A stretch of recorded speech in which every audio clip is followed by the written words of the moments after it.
For this quick, ready-to-eat raw vegan blueberry yogurt, place 2.5 frozen bananas broken into 1-inch chunks into a high-speed blender. The spotted ones are perfectly ripened.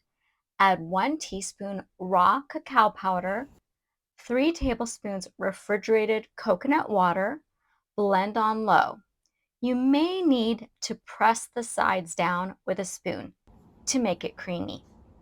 Add 1 cup defrosted frozen blueberries, 2 dashes cinnamon, blend for only 3 seconds to keep most of the blueberries whole. Pour into a medium-sized bowl. Yum!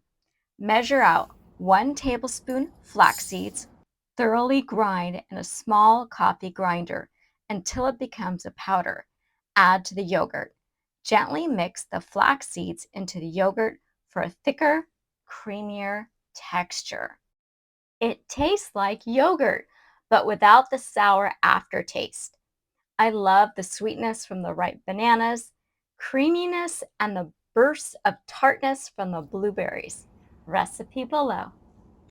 For my favorite low-fat, oil-free, plant-based vegan recipes, order my cookbook with vegan nutrition facts on how to prevent and reverse disease, which chronicles my personal health and weight loss story through my website, thehigh5diet.com.